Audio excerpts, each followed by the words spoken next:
Bonjour à toi et bienvenue sur cette vidéo. On va voir aujourd'hui la figure chartiste double top et double bottom. C'est une figure chartiste, encore une fois, de retournement qui nous donne une très belle indication et qui apparaît très souvent, encore plus souvent que l'épaule tête-épaule qu'on a vu précédemment sur les graphiques. Donc au niveau du double top et double bottom, ça va être très rapide.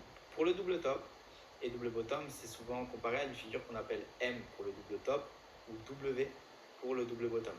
Pour ce qui est de ces figures-là, pourquoi justement on les surnomme M ou W, tu vas comprendre très rapidement par la suite.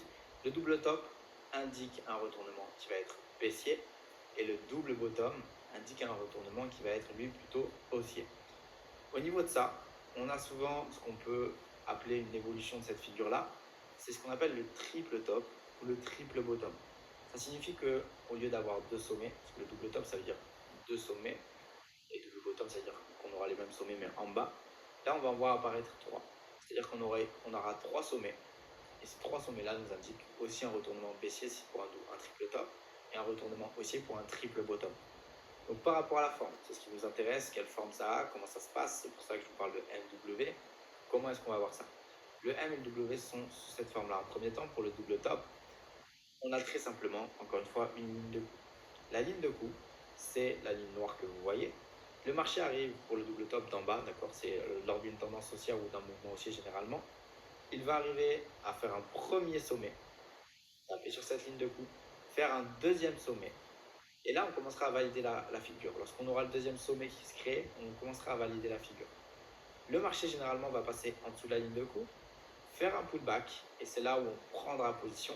Pour ce qui est de l'objectif final, on prendra la valeur et la hauteur qui est du premier top, d'accord, du premier sommet si tu préfères, qu'on va reporter au prix actuel, et on ira chercher cet objectif-là directement. Après, bien sûr, c'est positionné, bien sûr, après le pullback, c'est important. Donc, en gros, le marché monte, premier top, deuxième top qui commence à se valider, on confirme la figure, pourquoi pas, on la note, on prend en compte. Ça passe en dessous de la ligne de coup, c'est une indication en plus. Ça fait son pullback, c'est le moment de se positionner. Et on va chercher l'objectif qui est pris de la ligne de coup au haut du premier sommet du double top et qu'on reporte au prix actuel, tout simplement. Pour le double bottom, c'est là vraiment la même chose, mais du coup, encore une fois, en miroir. Ligne de coup, le marché arrive d'en haut, donc là on aura un retournement qui sera haussier à l'inverse du double top. Le marché arrive, il casse la ligne de coup, il va chercher le premier sommet, il commence à créer le deuxième sommet, donc là on commence à valider. Il repasse sous la ligne de coup après le deuxième sommet, un pullback, et ensuite on va rediriger tout simplement le premier sommet de la ligne de coup, donc l'objectif qu'on a sur la première flèche rouge à gauche, au prix du marché actuel qu'on aura de la ligne de coup jusqu'au bout de l'objectif si tu préfères. Au niveau du triple top, triple bottom, je n'étais pas fait d'exemple, mais c'est la même figure avec trois tops, d'accord, trois sommets, c'est vraiment la même chose. Donc par rapport à ça, c'est une figure à prendre en compte. Après, le triple top, on en voit beaucoup plus rarement.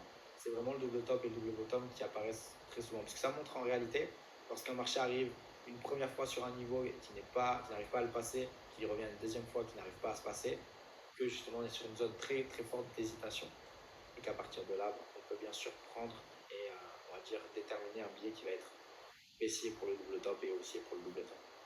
C'était tout du coup pour cette vidéo. Je te dis à très vite justement sur de futures vidéos en te souhaitant une très bonne journée.